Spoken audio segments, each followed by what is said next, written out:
My manager once told me in front of the entire office that I was replaceable and that the company did not need people who asked questions.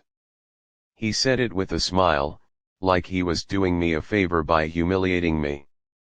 What he did not know was that 3 weeks later, his own words would be the reason he lost his job, his bonus, and his reputation, all because I decided to follow his rules exactly the way he wrote them. My name is Rachel, and I worked as a customer support lead at a mid-sized insurance company. My manager, Greg, was the kind of person who climbed the ladder by stepping on everyone below him. He loved rules, but only when they helped him look powerful. If a rule ever slowed him down, he ignored it completely. For 2 years I trained new hires, covered shifts nobody wanted, and stayed late without ever being asked to log overtime because Greg always said, "Just handle it, we are a family here." That phrase should have warned me from day one. Families do not threaten to fire you for using your lunch break. The trouble started when corporate rolled out a new policy manual after a lawsuit from another branch. The manual was over 60 pages long, covering everything from how long a customer call should last, to how many breaks an employee could take, to the exact wording agents had to use when a customer got upset. Greg was thrilled. He printed copies for everyone and told us that from now on, every single rule would be enforced without exception. I asked him a simple question in the meeting. I said, "Does that mean if a customer needs extra help, we still have to end the call at the exact time limit even if their issue is not resolved?" Greg smiled that same tight smile and said, "Yes, exactly, the policy is the policy, no excuses, no exceptions, follow it to the letter or face a write-up." I nodded and wrote that down. Little did he know, I was not agreeing. I was taking notes. 2 days later, an elderly customer named Mr. Callahan called in, confused about a claim denial that had wiped out his savings for a hip surgery. He was scared and needed real help. Normally I would have stayed on the line as long as it took, cutting corners on the time limit because that is what a decent human being does. But Greg was standing right behind me, watching my screen timer like a hawk. When the 12-minute mark hit, exactly like the manual said, I calmly told Mr. Callahan that per company policy, I was required to end the call now and he would need to call back and start over with a new representative. He begged me to keep helping him. I told him I was so sorry, but the policy required strict adherence, and I ended the call exactly on time. Greg actually praised me in front of the team for that one. He said, "That is exactly the discipline I want to see, rules are rules." I started doing that with every single call after that. Every customer who needed more time got cut off at the policy limit, word for word, no flexibility, exactly the way Greg demanded. I stopped bending the rules to protect customers the way I always had before. I followed the manual like it was scripture. Within a week, complaints exploded. Customers were furious that agents were hanging up mid-conversation over unresolved claims.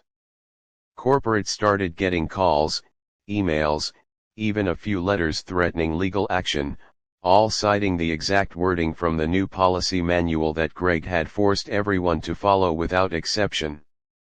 Around that same time, the manual also had a section on email communication, stating that every policy change, every instruction, and every disciplinary warning had to be sent in writing to the employee and copied to Human Resources, with no verbal-only instructions allowed. Greg had always preferred giving instructions quietly at someone's desk so there was never a paper trail. I started refusing to act on anything he said unless it came through email exactly as the policy required. The first time I did this, he told me to stay late and finish a report without logging overtime. I told him, per the manual, I need that request in writing with HR copied before I can act on it. He stared at me like I had grown a second head. He said, "Come on, we do not need to be this formal, just get it done." I told him I was sorry, but the policy required strict documentation, and I could not deviate since he himself said there would be no exceptions. He never sent that email. The report did not get done that night. When his boss asked why, Greg had no paper trail to blame me with, because for the first time in 2 years, there was nothing in writing that could be twisted into my fault. Then came the break policy. The manual stated employees must take a 15-minute break every 2 hours, no exceptions, and any manager who denied a scheduled break was subject to disciplinary action. Greg had been denying us breaks for years whenever the call volume was high, always with that same line, "Just push through, we are a family." So I started requesting my break at the exact 2-hour mark, every single day, citing the manual word for word. When Greg tried to deny it because we were busy, I calmly reminded him that the policy stated no exceptions, and that he himself told the entire team in the meeting that every rule would be enforced without exception, no matter what. He got angry, but he could not argue with his own words being read back to him in front of witnesses. I was not the only one who noticed. Other agents on the floor started doing the exact same thing. Every call ended precisely on time. Every break was taken to the minute. Every scripted phrase was recited exactly as written, even when it made conversations awkward and painfully slow. The entire department became a machine of perfect, maddening, rule-following compliance. Productivity numbers collapsed.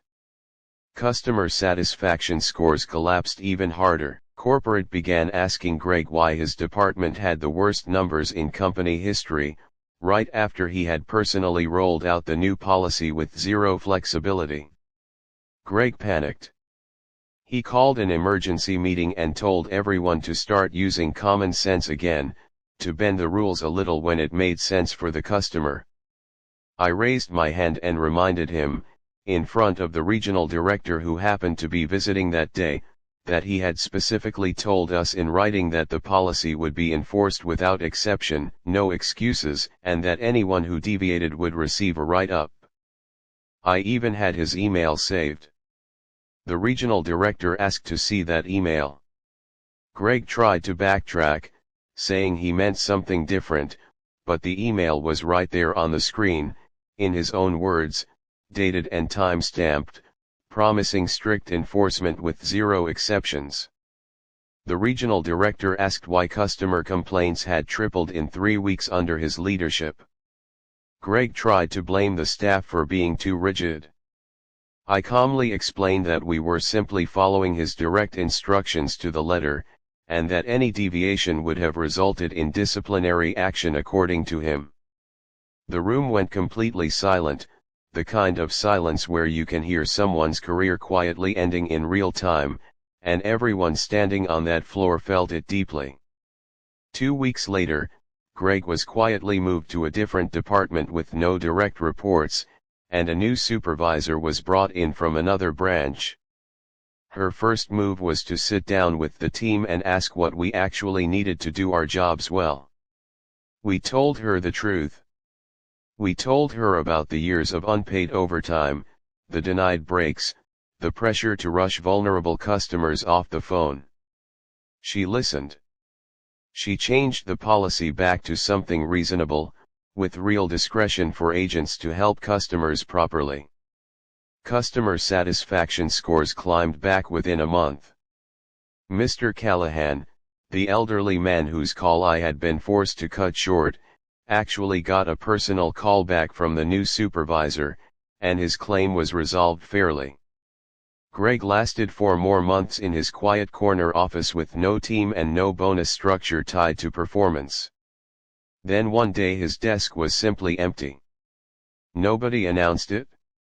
Nobody explained it. He was just gone, the way people who build their power on humiliating others usually disappear, quietly and without anyone missing them. I still work there. I still follow the rules.